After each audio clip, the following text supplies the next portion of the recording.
Ladies and gentlemen, we all struggle with something in our lives, whether it's academic, job, relationship related. All of us need a little bit of stress relief. Some of us will turn to a nice, wholesome trip to the gym. Some of us will ingest certain things, which might numb the pain. And you and I, we like to watch low elo chess games because they are entertaining, exhilarating, and they just make us forget about the day-to-day grind that we're all on. And today, I would like to introduce you to our protagonists who are rated 749 and 654. They hail from Norway and from Russia. Their first names are on the screen. And the title is actually called Winning at What Cost because it was the name of the post where this was submitted. Also, do you like the lighting? I turned off my overhead lamp. Looks really nice. Anyway, let's just jump right into this game. Fantastic stuff. E4, beautiful. I love this. We got our friendly eval bar there on the left-hand side. E4, E5, and Bishop C4. Now, with Bishop C4, I don't really know what we're going after. I mean, maybe Sander is trying to play Knight to C3, Vienna. Maybe Sander wants to play Queen H5 and go for 4-move checkmate. That's the beauty. I truly have no idea, but I do know Black's next move is already a mistake, and that move is D5. I cannot stress enough how little sense this move makes. Perhaps Black was anticipating Knight to F3, which is what they usually face, and Black was trying to play the elephant gambit. I'm not joking, that is what this is called. And the point is that take E4. The problem is that if you pre-move on the second move of the game, you're just gonna lose a pawn. Now, I also want you to know before we proceed, this is a 30-minute chess game. 30 minutes. I'm not exaggerating. So, yeah, it's a 30-minute chess game, okay? White takes on D5, naturally, because it's a free pawn. And we have C6.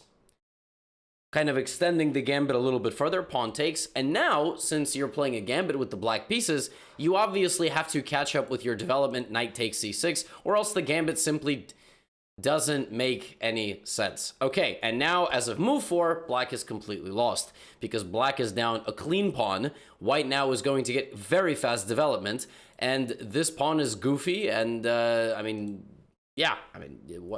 just a great position for white. Knight to F3, normal move, attacks the pawn in the center. Black should now play knight D7 or bishop D6 or F6 even. I wouldn't hate this move, but black plays bishop to E6. This move is just a total error because now white can take on E6.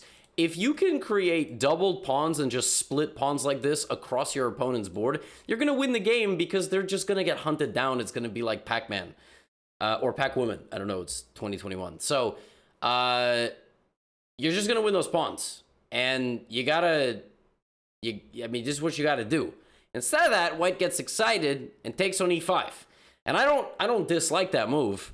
You do protect this, but now black plays a very nice move, which is queen to D4, not to just take out of instinct, just take. Queen D4 is a really annoying move. And now there's two things under attack, and you can bet your life, don't, but you can. When a 700 is faced with a conundrum like this, they're just going to completely malfunction. This is actually a really difficult thing to solve, because if bishop takes bishop, there's check. And now you're losing a piece. So, white's only move, queen e2 to protect both. That is the only way you can protect two pieces at once. Of course, white castles and simply loses a piece. So, white simply bishop takes or queen takes knight, and it's just the full piece. But instead of that, black plays bishop to d6. Why would you play the move that attacks two pieces at the same time and then not take them? You should attack them again, obviously, you know.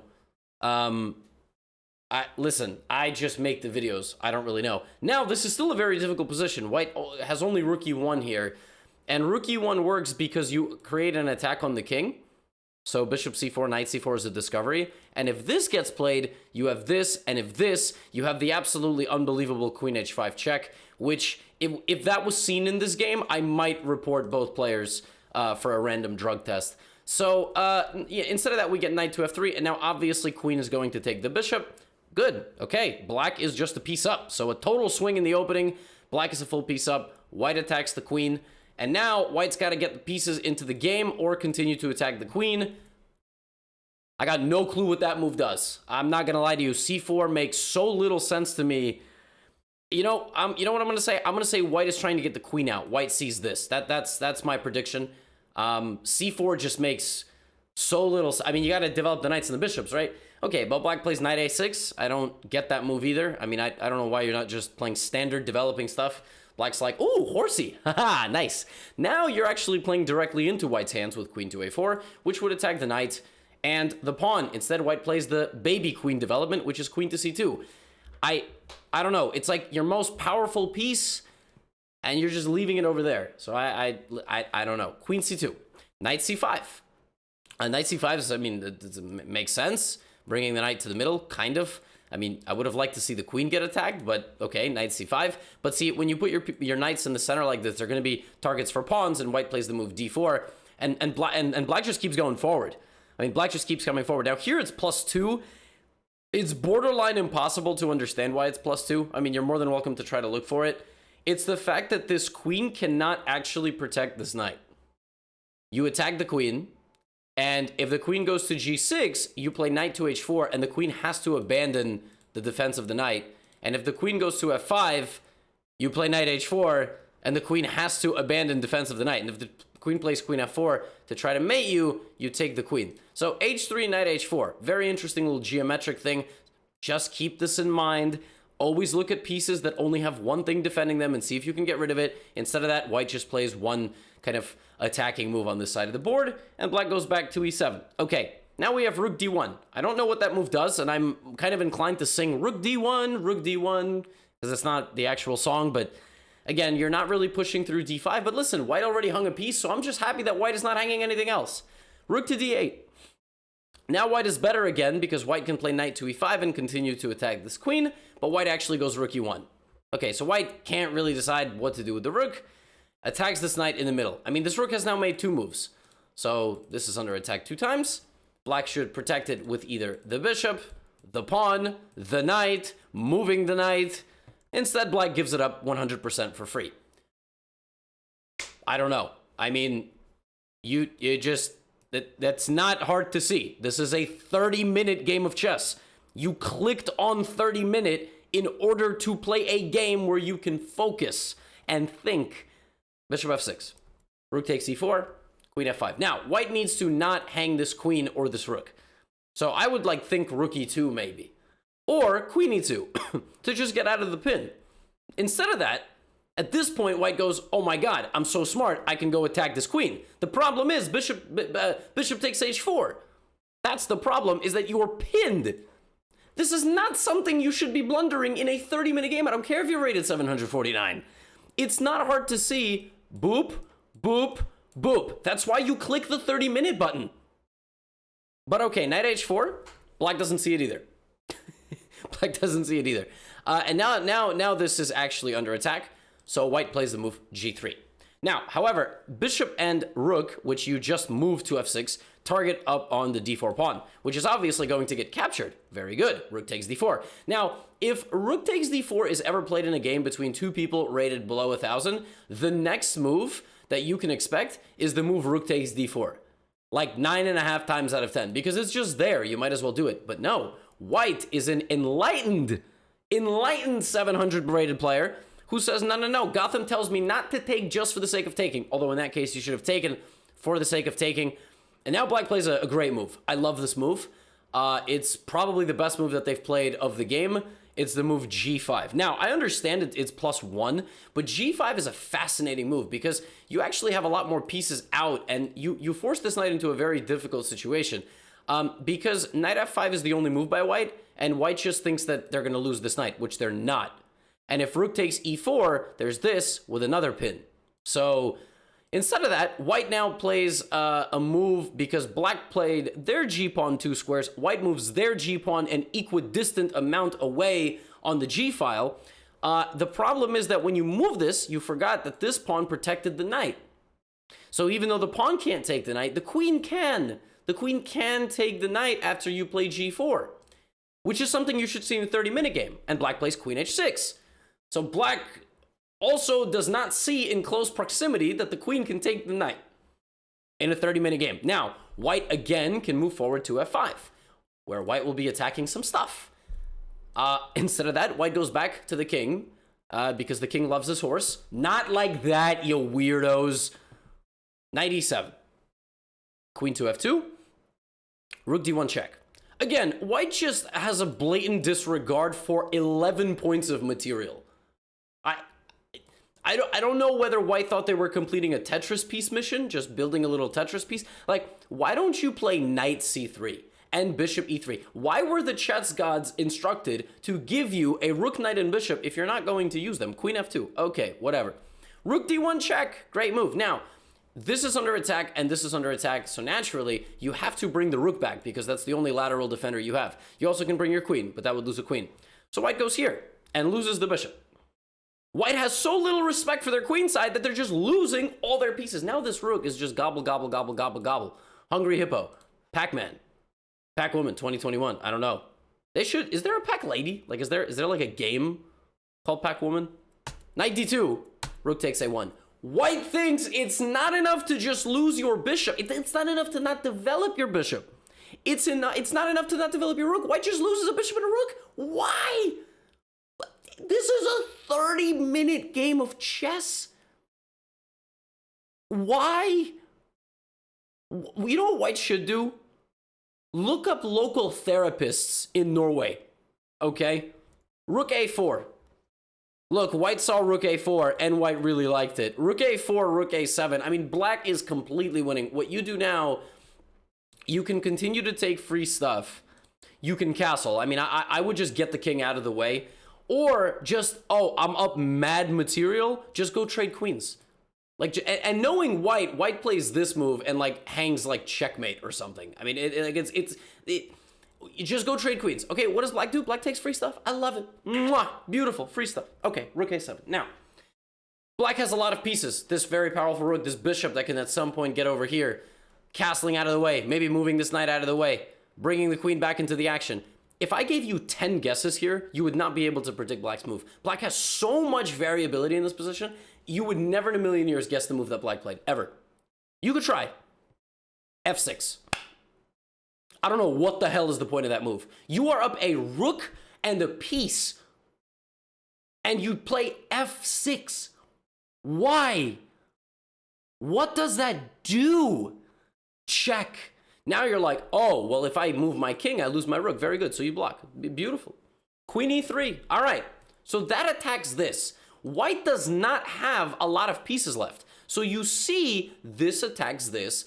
This attacks this. The knights are not scaring anybody, right?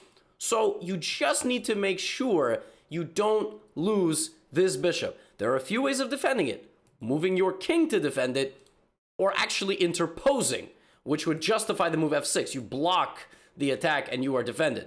But black here goes, well, they move their queen and don't let me go. Oh, well, now I can go there, even though you could have gone there in the first place and traded queens and won the game. Now queen h4, and now, even though white is down 7 points of material, white is winning, because white is gonna take this, and then this, and now the material deficit is only 1, and the queen and the rook are going to beat up this king, whose entire army abandoned him on the other side of the board, and the rook on h8 is just a stoner, okay? The rook on h8 lives in Colorado and smokes that good stuff. Just lays in bed, vibes, has a good time, not gonna go help the king out, all right? Does not believe in the government. So, well, I guess that would be a monarchy. But whatever. I mean, and white now plays queen takes e6, and obviously the game is over. You've made it. Congratulations. 29 moves in this game. Finally, the evaluation bar swings. Rook takes c8 check, king g7. Now, when you have angry forces knocking on your door, what do you need to play? Every single move needs to be a check. If you take your foot off the gas for a second, you will get demolished. So naturally, white plays rook takes pawn and blunders the entire game all the way back. Rook takes pawn makes less sense than... you know what I was going to say? Something borderline political. I'm not even going to do that, all right? No. It makes less sense than the fact that the press conference of the World Chess Championship was announced like 6 hours before it happened. It happened. Did you know that it happened? It happened. There was a press conference for the World Chess Championship, and no one knew about it. Yeah. Well, if you're watching like 6 months in the future, then you already know who the world champion is. You could tell me in the comments. Rook takes c6, queen takes pawn is not even a threat. It's not even a threat, and even if it was, wouldn't you think that your opponent is going to attack you? Bishop d4, rook e1. So you should take with the rook and win the queen. Rook takes e1, wins the queen. Fantastic. That's it. Black is going to win the game. Knight back to f1. Just take. It's mate in 5, but just take the queen. Bishop d4 check is played. This is a great move because now the king is going to come up and help. The game is over. It's mate in 4. We have king to g2. And now queen f2 just wins the game.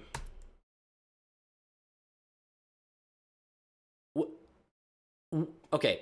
Why would you bring the queen but not continue its path? It's 2 squares.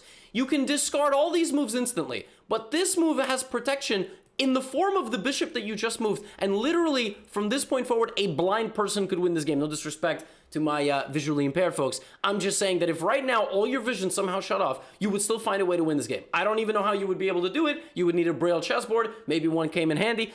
It's just over. I mean, king h3 takes and then you win. King h1, it's made in 1 like 5 different ways. Literally, by the way, you can take like 1, 2, 3, 4. I mean, it's crazy. So rook b8. For some reason, now the stoner is trying to get involved. I swear, this rook on h8 is like the brother in The Godfather who screws everything up. I forgot his name. Fredo? Is that his name? I don't remember. But rook b8 is like, oh, wait for me. And now the game is back to almost equality. You know how? Queen d7 check. King back to g8. Forced rook trade. Take. Queen by itself. King f7, queen d7, like let's say like king g6 and takes. That is what the engine wants. It wants you to win the bishop and get into a knight and 5 pawn situation versus a rook and 3 pawns.